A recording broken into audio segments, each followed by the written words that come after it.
एक गोष्ट लक्षात ठेवा, जेव्हा सगळे तुमची साथ सोडतात तेव्हा तुम्ही खरोखर एकटे नसता.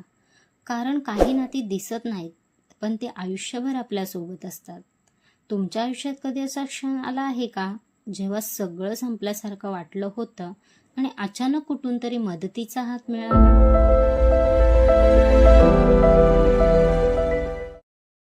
आजची गोष्ट अशाच एका स्वामी भक्ताची आहे. एका गावात विनायक नावाचा तरुण राहत होता. शिक्षण पूर्ण झालं होतं, पण नोकरी मिळत नव्हती. एक मुलाखत, दुसरी मुलाखत, प्रत्येक ठिकाणी नकार. हळूहळू त्याचा आत्मविश्वास कमी होऊ लागला. घरच्यांसमोर तो हसायचा, पण रात्री उशिरा एकटाच बसून विचार करायचा, माझ्याच नशिबात असं का? कदाचित तुम्हालाही कधी असा प्रश्न पडला असेल, मी इतकी मेहनत करतो तरी माझ्याबरोबरच असं का होतं? विनायकच्या घरात त्याची आजी रोज स्वामी समर्थांची पूजा करायची. एक दिवस तिने त्याला फक्त एवढंच सांगितलं, बाळा, स्वामींकडे चमत्कार मागू नकोस, फक्त ताकद माग, स्वामी सगळं ठीक करतील. त्या एका वाक्याने त्याच्या मनात काहीतरी बदललं. त्याने रोज सकाळी स्वामींचं नामस्मरण सुरू केलं. नोकरीसाठी प्रयत्नही सुरू ठेवले.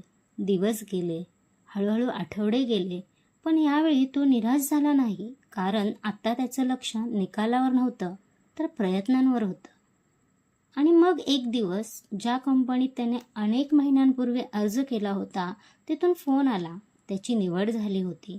नोकरी मिळाली म्हणून तो आनंदी नव्हता. आनंदी यासाठी होता की तो आधीच जिंकला होता, स्वतःवरचा विश्वास परत मिळवून. मित्रांनो, तुमच्या आयुष्यात असा कोणता प्रसंग आला होता ज्याने तुम्हाला अधिक मजबूत बनवलं? कमेंटमध्ये जरूर शेअर करा.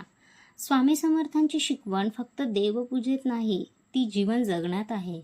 आपण अनेकदा देवाकडे समस्या दूर करण्याची प्रार्थना करतो, पण कदाचित देव आपल्या समस्या दूर करण्याऐवजी त्या समस्यांशी लढण्याची शक्ती देत असतो. भिवू नकोस, मी तुझ्या पाठीशी आहे. हे वाक्य फक्त ऐकण्यासाठी नाही, तर जगण्यासाठी आहे. श्रद्धा म्हणजे सगळं मिळणं नाही. श्रद्धा म्हणजे काहीही झालं तरी पुढे चालत राहणं. आणि आता आपल्यासमोर ही सुंदर, सुबक, मनमोहक रांगोळी पूर्ण झालेली दिसत आहे. मध्यभागी साकारलेली श्री स्वामी समर्थांची प्रसन्न प्रतिमा आपल्याला त्या अदृश्य आधाराची आठवण करून देते, जो प्रत्येक संकटात आपल्यासोबत असतो. त्यांच्या गळ्यातील शुभ्र माळ शुद्ध श्रद्धा आणि भक्तीचं प्रतीक आहे. भोवती असलेलं नाजूक साजूक गुलाबी वर्तुळ स्वामींच्या कृपाछत्रासारखं वाटतं, तर बाहेरील आकर्षक देखणी फुलं जीवनात फुलणाऱ्या आशा, सकारात्मकता आणि नव्या सुरुवातीचं प्रतीक आहेत. निळ्या रंगाची प्रसन्न मनमोहरी पार्श्वभूमी मनातील शांतता आणि विश्वास दर्शवते. या संपूर्ण रांगोळीचा संदेश एकच आहे, आणि तो खूप गहरा आहे. स्वामी समर्थांवर विश्वास ठेवा, पण त्याचबरोबर स्वतःवरही विश्वास ठेवा. कारण स्वामी मार्ग दाखवतात, पण चालायचं मात्र आपल्यालाच असतं. तुम्हालाही या रांगोळीमागची कथा आणि संदेश आवडला असेल तर व्हिडिओला लाईक करा.